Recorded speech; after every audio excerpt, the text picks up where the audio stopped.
again. It's all loud. Hoses everywhere. Winter's coming, so I gotta make sure I bring the hoses in. Yeah, these guys are super excited this morning here. We got a little bit of a treat for them. Oh, sorry, my finger's in the way.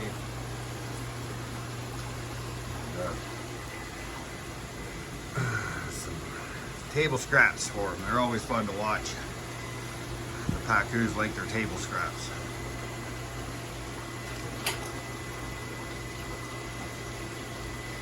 Some Brussels sprouts and some carrots. Oh, I got this cage on here. I gotta take the lid off. Forgot. Hold on a second here.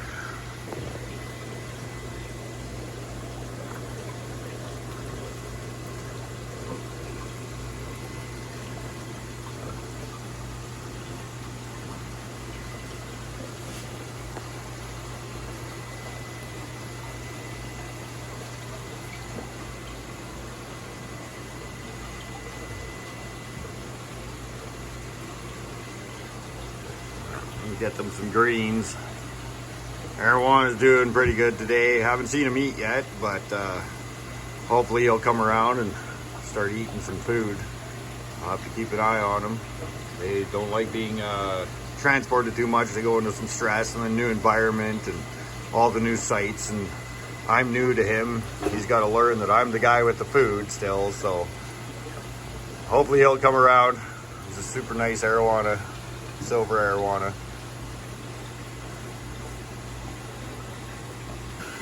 We'll go over here and we'll get the gouramis some too. The gouramis like to get their greens, and this speckled armored catfish or whatever. You know, he likes his greens too. And everyone's coming over now. And here they all come. Let me just throw a little bit of that in there. The gouramis will work at it nice and slowly. Catfish will come up. Oh yeah, he already smells it. He's already coming up. Yeah. He's usually the first ones that catfish on the greens. He really likes his greens. This guy, I don't think he's ever been fed real food other than pellets and stuff, because he's not sure what to think of it all. See, he's thinking, oh, I might want to eat it, but he's not sure. So eventually we'll get him eating some veggies, I'm sure. Once again, I'm holding it, the phone and the bowl, all in one hand here. We're only going to put a little bit of this in here today, just so they have a little bit of veggies, and then we'll get some the light's not on right now on this tank, so it's a little dark and it's hard to see in there. But yeah, no, we get him a little bit of veggies. They're working away at it. Oh, hey, there he goes. He's just going up there taking a little bit of a bite. And we'll get him on there. And we'll get some bug bites and stuff here, and we'll go. Everybody else is all waiting for their food. The African cichlids, always fun to watch. They're all waiting. They're all excited. They're like, oh yeah, it's breakfast time. Zoom around the tank.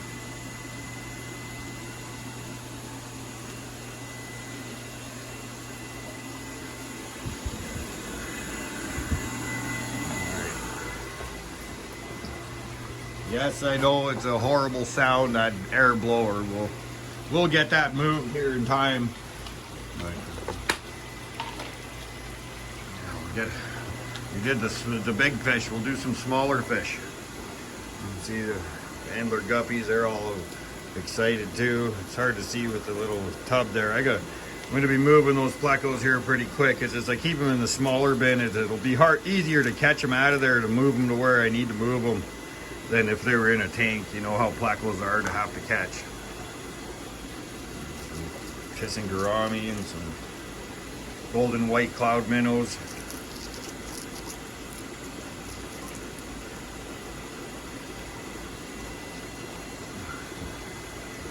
There is a female Fendo Panchex in there as well with a couple younger ones. The male unfortunately got bloat and he passed on me. I wasn't able to save him.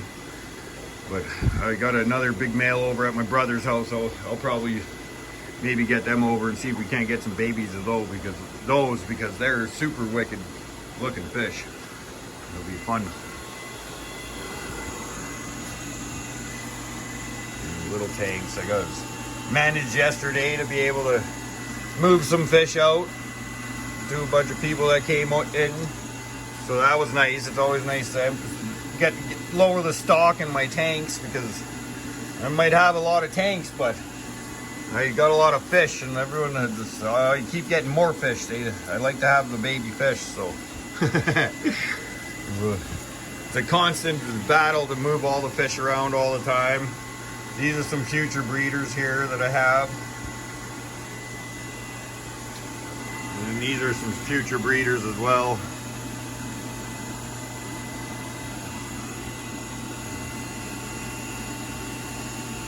Everybody likes to eat.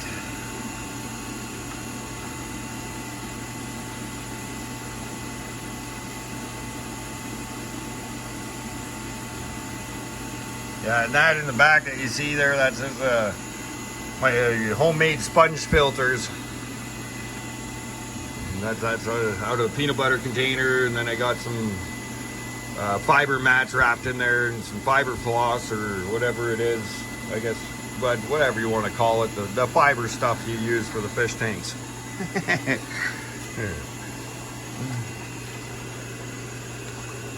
And then I take them out every so often and just give them a rinse, right? Make sure they don't get too plugged up. But yeah, I basically got to go tank for tank. This tank here, I leave the algae on the walls and want them to get breeding in here. And I got a bunch of snails, Colombian ramhorn snails in there, so I don't want to be siphoning out the dirt and stuff like that. It's a constant thing to go around cleaning the glass in here and stuff like that. So sorry about sometimes the videos are gonna have dirty glass in it and stuff, but other times when I'll try and get some good footage without the dirty glass. That batch of babies, they're doing really well.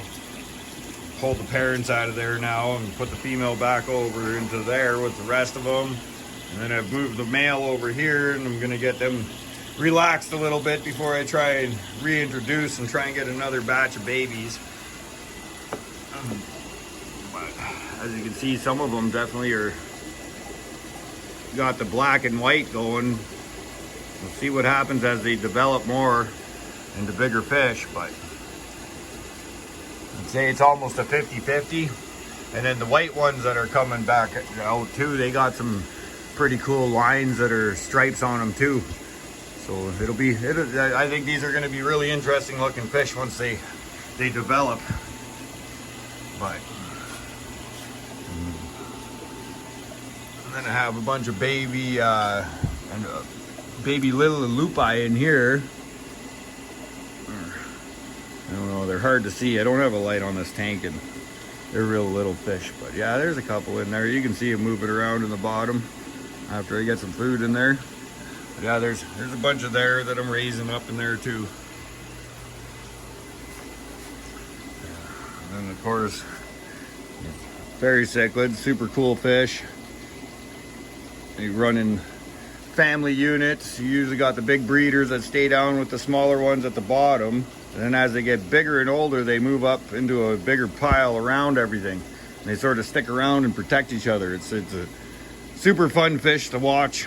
They, yeah, as a family unit, they sort of stick together pretty good. And of course, some more, I think these ones are the blue dragon peacock males. And then I got some green terrors up here. A couple fry that are still in there with the parents. They were missed and they lived in there with the parents now for a bit. And he's starting to put on some size. maybe about, I don't know, 4 inches, 5 inches now, and they've already had babies. So that was sort of cool. And there's tons of little endler fry all through this tank. With the gouramis and mollies. There's a grow out tank that I had for some mollies, endlers, and a couple gouramis. Had somebody ask if I could get gouramis, so I ordered some in, and of course the person never came back, so now I got a bunch of gouramis.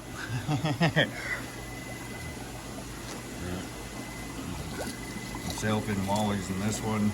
They're already having babies, of course.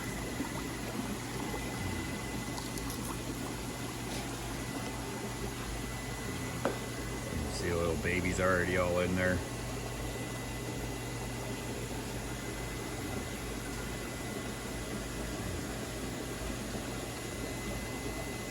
Yeah. And this is a breeding colony that I got here set up.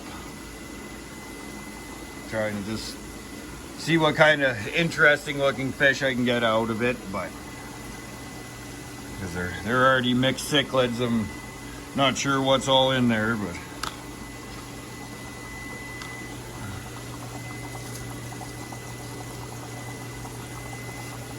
and these guys, I brought them in too for somebody, and I've sold a couple of them. This came in, somebody bred a bunch and they didn't have anywhere for them to go, so I brought them in.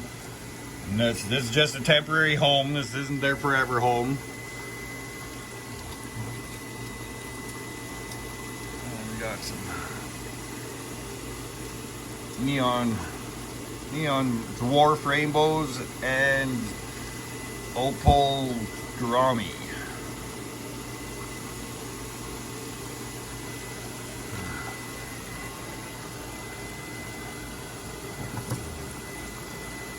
Lots of these.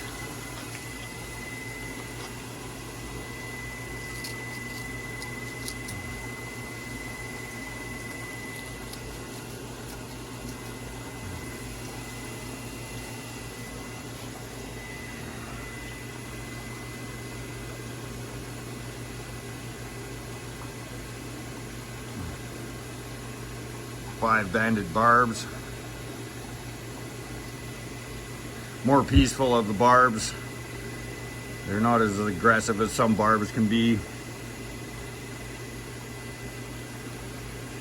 Super cool looking little fish. Harlequin rasporas. And then some other cichlids that I've bred here. I'm gonna try and hone in on some coloring on them in time. These guys are developing pretty good. I think they're about 3 months old now, I think. So 3 months old. I'll start trying to sort through them and pick the ones that I want to put off to the side for myself, and then see if I can't find people that want to have some cichlids that they can enjoy. You know, super fun. All right, and then these guys, Mr. Attitude here. There you go. Oh no, it won't focus in on the camera. I'll just give them a little bit. The reason the grate's in there is these guys can't get together. If they get together, they're gonna fight, and then they just beat each other up, and it's no good for them, it's no good for me, it's no good for the way they look. So they stay in a grate, and the reason why I keep them in the same tank with the grate in the middle is it helps their aggression. When flower horns get aggressive, that's how they grow their KOK, they call it. It's a cock on top of their head, the big bulgy thing that comes out, a nuchal hump. But yeah, it helps develop that when you have them having side by side, right? So he's starting to develop really nicely. This is a different kind of flower horn. It won't get the giant bulbous on his head like the other ones. So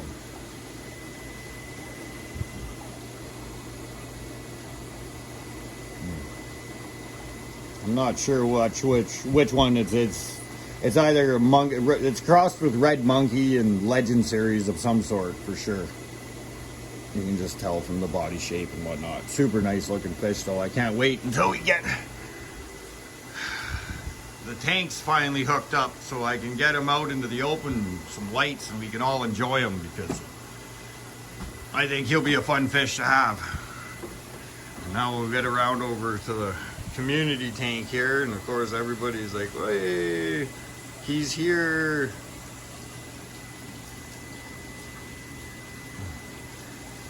Fun part of keeping fish right there. There's a few bad parts that comes with keeping fish too, but I think the fun parts like this outweigh the bad parts. That's what keeps me going anyways. How fun is that? That's fun.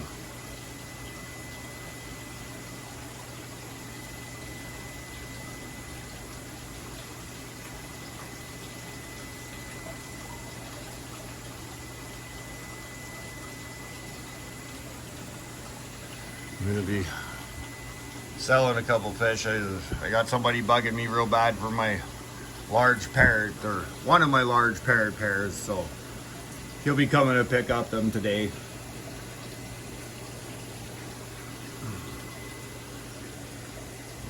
Can't wait for these guys to get big and show off. Because they, you know, the albino hickali, I think they are, how do you say it? I'm not sure. Of course, I can't say all the fancy fish words and scientific names. I'm pretty good with the common names. I can get around with them, but, you know, that's its whole own thing, just knowing the names.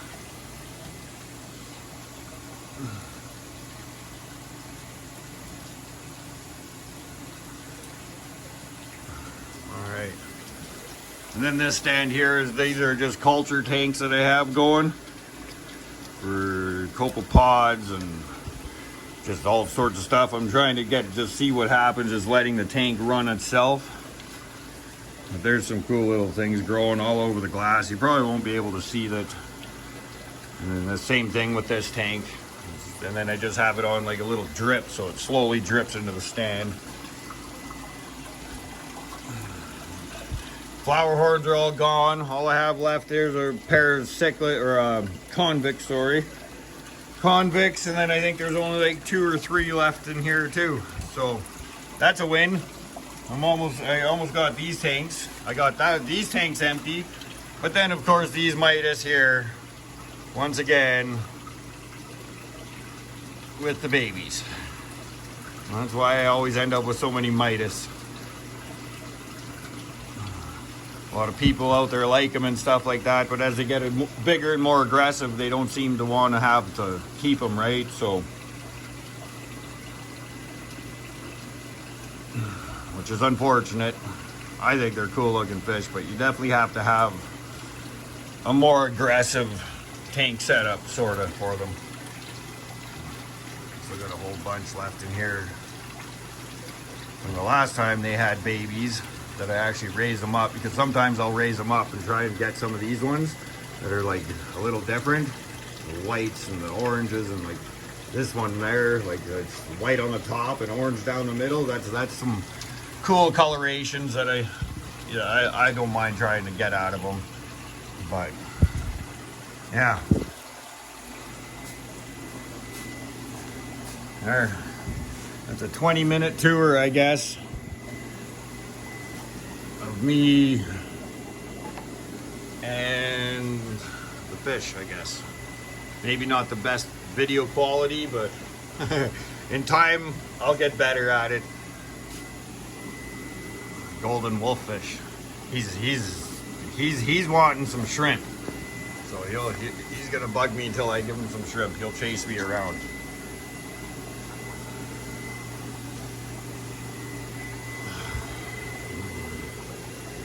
Oh, baby bircher. I sold this to somebody and then he brought him back. So hopefully we'll get him back and growing and all happy. All right, thinks, I don't know, let's keep going, whatever. These guys are all tripping out. They think I got a net. Throw some food in for them.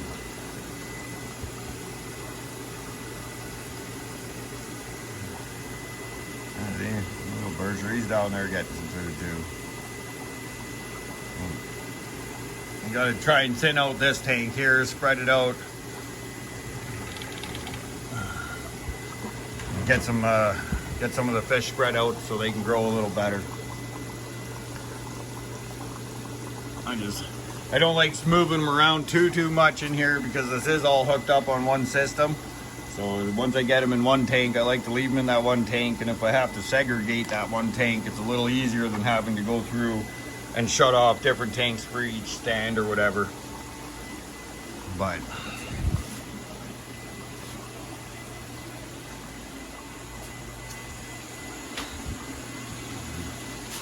where's these guys?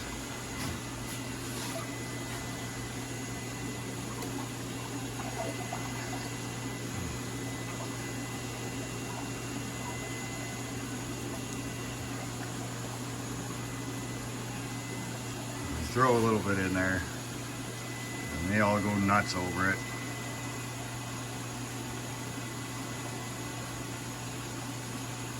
And that's not what the whole tank looks like. You can see there's maybe a couple over there, and only a couple over there, and they're all right here looking for the food, zooming around, and then they'll all disperse.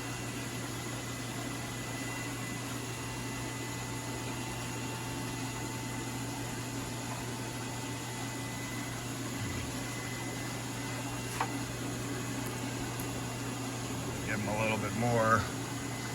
We've gone through all that.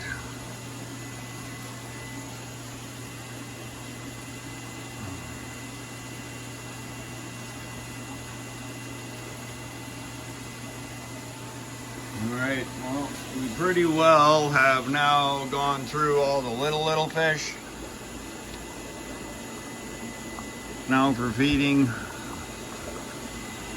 So, just thought I'd share with you a quick little run around doing the smaller fish, maybe get some of them on the camera for you. But I'm gonna get back to doing this with two hands, so I don't know.